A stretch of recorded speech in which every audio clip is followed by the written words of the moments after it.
Hello lovelies! Welcome back to Squeaky's Cauldron. Thanks for joining me. I'm your host, Sarah Evergreen, and today we're going to be talking about manifesting with bay leaves. Before we start talking about bay leaves specifically though, I want to say very clearly that any tool that you use, whether it's an herb or candles or anything else that you see on my altar or could conceive of for your altar or practice, those are just tools. They are not the magic. I've said this before, I'm sure I'll say it again, but you are the channel for the magic. You are the only thing that is necessary. You have your breath, you have your intention, you have your words, and that is all the power that you actually need.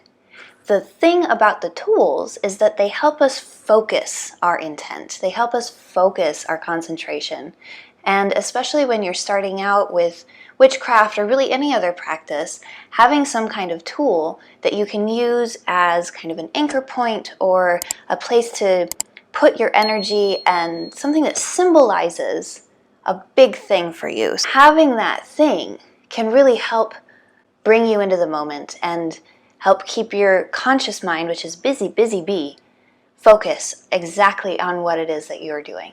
Tools like the herbs too can also lend an extra kind of energetic boost based on their correspondences, because everything is energy and everything has its own energetic pattern associated with it. Utilizing those energies, whether it's through working with herbs or stones or divination, astrology, can just add a little extra oomph into your working. Bay leaves are one of a witch's best friends. This is a great foundational herb that can be used for a lot of different reasons. Plus, it smells amazing. Bay leaves are associated with the sun and with Leo and with the south. Bay leaves are good for banishing, good for lucid dreaming, and good for, as I have already mentioned, manifesting. To manifest with bay leaves, you're going to want to start from a position of just utilizing the basic tenets of manifestation, which is visualization, writing shit down, and the key component, in my opinion and experience, is feeling into what you're calling through. So what I mean by that is, say you're manifesting a new job. What kind of job do you want? Write that shit down, get very clear about like the basics of what you want that to look like, the kind of salary you want, etc. And then spend some time thinking about and feeling into how you would feel once you get that new job. How does it feel in your body? How are you excited, lit up? Like, let all of those emotions really come through in your physical being. We all know how excitement feels. We all know how gratitude feels. So bring that up, like it's already in you, and you are completely capable of evoking that in any given moment. That's one of the beauties of being a human being. Feel that for a while, feel that excitement, feel that next stepness, and then bring in a lot of gratitude for having this thing that you wanted so badly come into your life, and sit with that for a while, because both of those are incredibly powerful, magnetizing energies, that excitement, or that fulfillment, and the gratitude. Part of this is getting yourself into a mindset of knowing that it's already here. And even if you can just maintain that mindset for a few minutes, that will bring your vibration into the same vibration as the thing that you're calling in.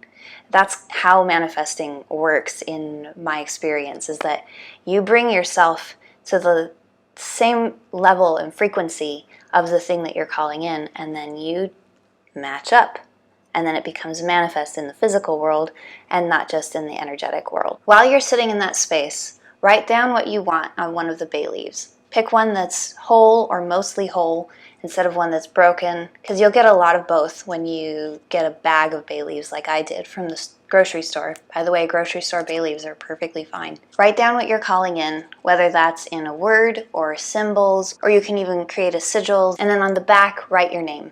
The name that you go by, the name that you most familiarize yourself with. As for sigils, I'll do another video later explaining more.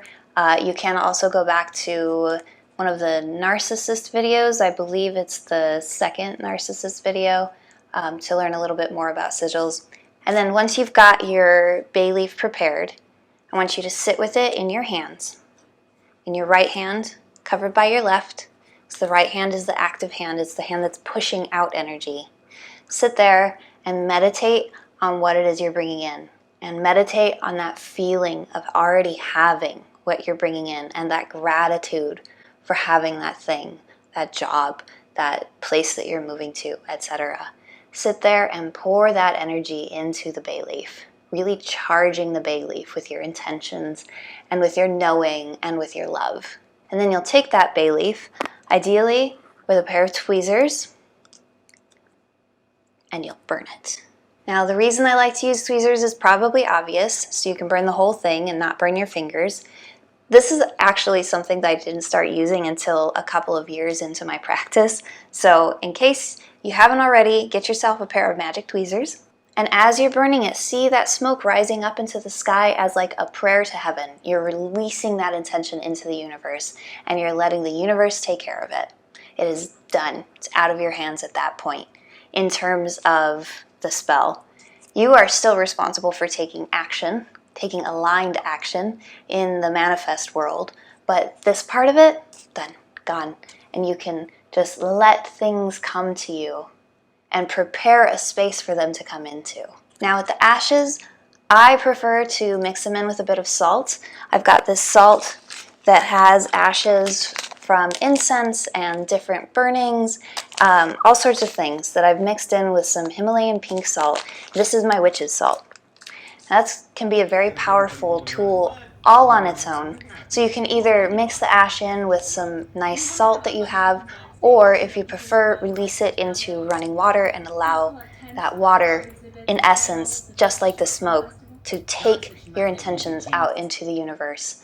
And then again, just prepare, stay as much in that space of love and gratitude as you can, because again, that does bring you to that level, that same frequency as what you're calling in.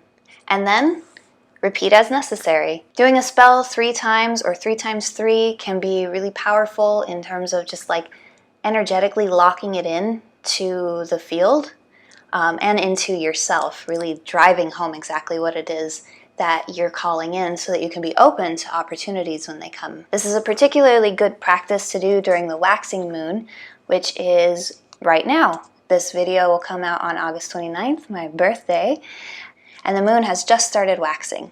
So get on that. That's the basics of manifesting with bay leaves. If you enjoy this video, please like, comment, subscribe, share with a friend. We just passed 100 subscribers, so thank you so much. That's very exciting for me. I love all of you. You guys are the best.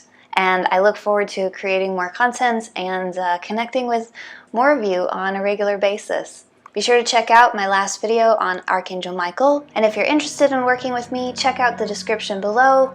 There'll be lots of links of different ways that you can connect with me. Thank you so much for watching.